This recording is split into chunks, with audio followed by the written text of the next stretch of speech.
Hey there, welcome to my channel. This is not yet growth. You are not there yet, but you will be. Based on real-life experiences, this channel shares practical tips and inspiration to help you thrive in academic life, build resilience, grow personally and professionally, and achieve financial well-being. In today's video, we're diving into the PhD journey, the ups, the downs, and everything in between. If you're feeling stuck, stressed, or just need a little boost, this is your reminder that you are capable, resilient, and not alone. Have you ever thought about quitting your PhD? If you're like most doctoral students, the answer is a resounding yes.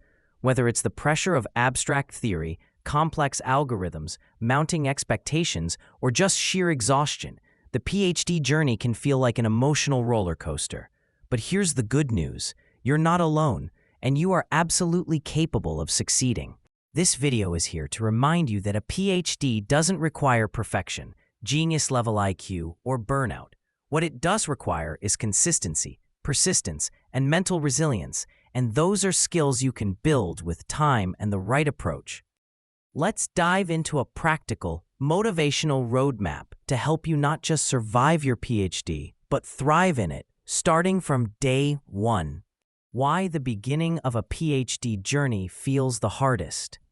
It's common to feel overwhelmed at the start. You're thrown into a world of jargon, unfamiliar concepts, and vague expectations. The first few months can make or break your motivation.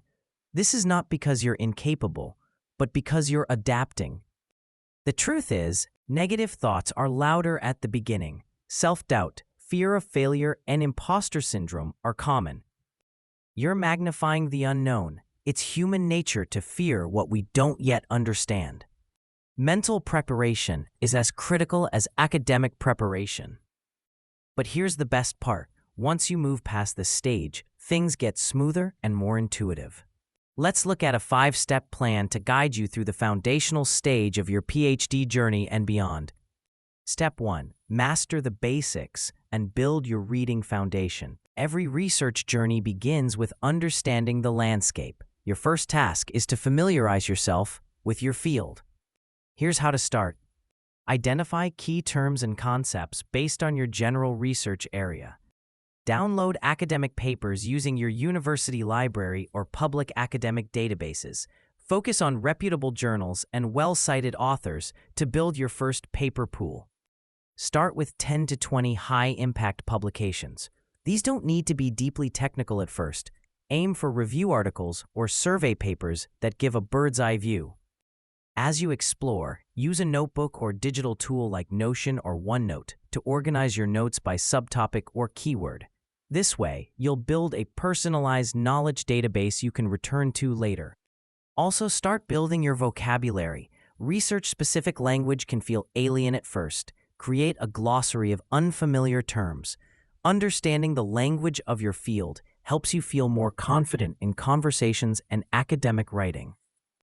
Why this matters. Getting an overview of how papers are structured helps you internalize the format for future writing.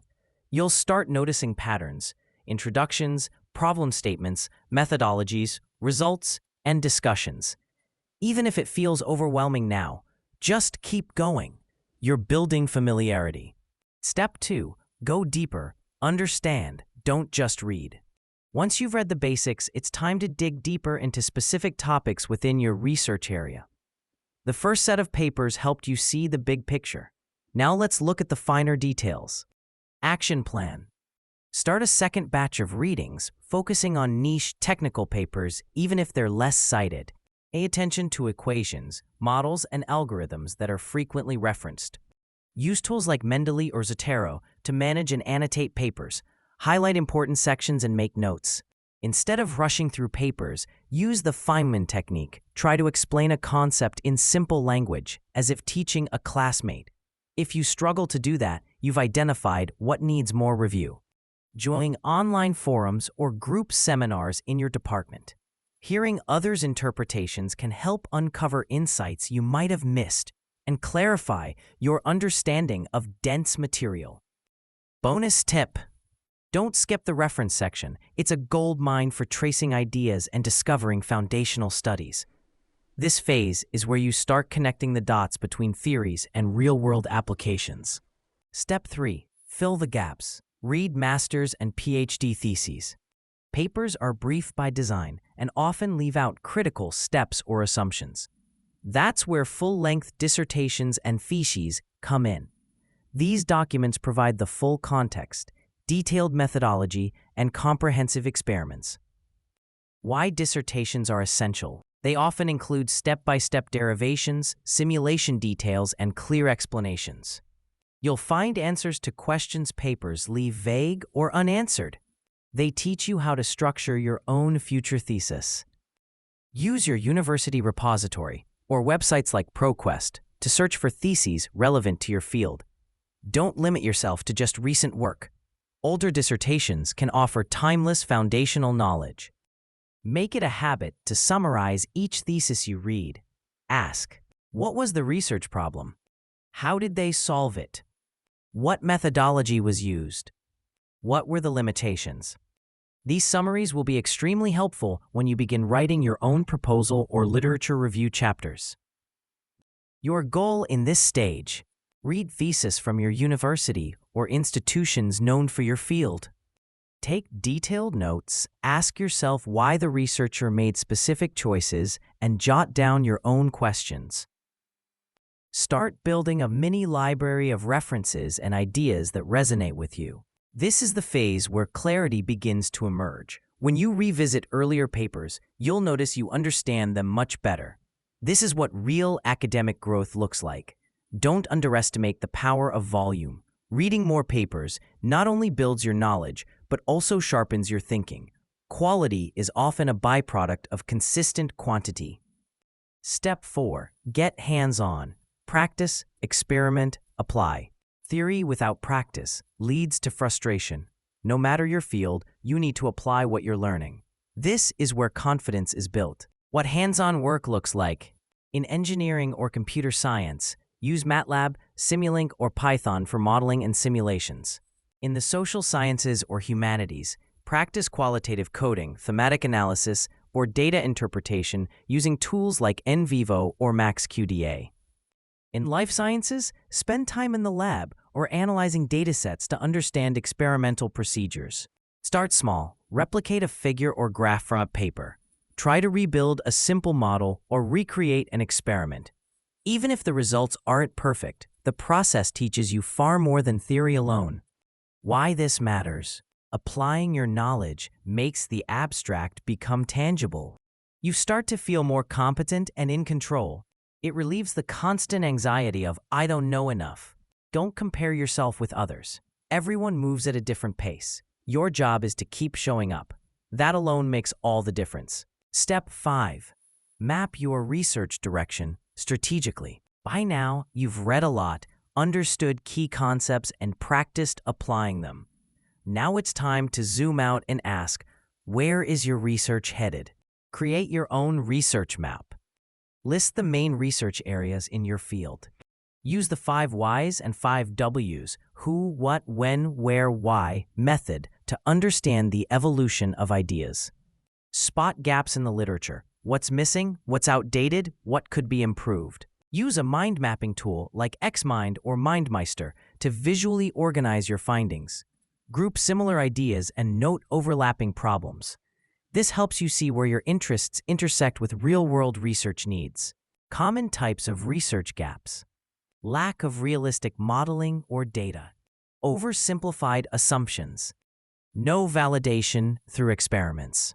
New technologies that haven't been applied yet. Discuss your ideas. Share your insights with your supervisor. Refine your direction based on feedback. Draft a preliminary research proposal or roadmap. This research map will form the core of your thesis and your publications. You're not just a student anymore. You're a knowledge creator. Final thoughts. Progress is built, not given. A PhD journey is not a sprint. It's a marathon. It's not about being the smartest person in the room. It's about being the one who doesn't give up. Here's what to remember. You don't need to have everything figured out at the start. Consistency always beats intensity. Negative thoughts aren't facts. They're just noise. take breaks, regroup, restart. The PhD is just as much about personal growth as it is about academic excellence. You are building more than a thesis. You're shaping a resilient, curious, and thoughtful version of yourself. Bonus, quick checklist to stay on track. Download and categorize papers in batches. Highlight and annotate important findings. Maintain a research diary for thoughts and questions. Regularly practice with tools and software. Create a visual map of your research field. Attend seminars and talk to other PhD students. Communicate openly with your supervisor. Revisit papers monthly with new perspectives. Keep updating your literature as new work comes out. You've got this. Stay motivated and keep going. No matter how challenging it seems today, know that you're making progress, even if it doesn't feel like it. Each paper you read, each idea you test, and each step you take brings you closer to your goal. You are not alone. You are capable. You are enough. Your PhD is not just a degree, it's a transformation. Whether you're a PhD student, a master's candidate, or just beginning your research journey, this guide is here to support you. Stay tuned for more practical tips and insights for masters, PhD, and early career researchers. Don't forget to like, comment, and subscribe. That will help you thrive.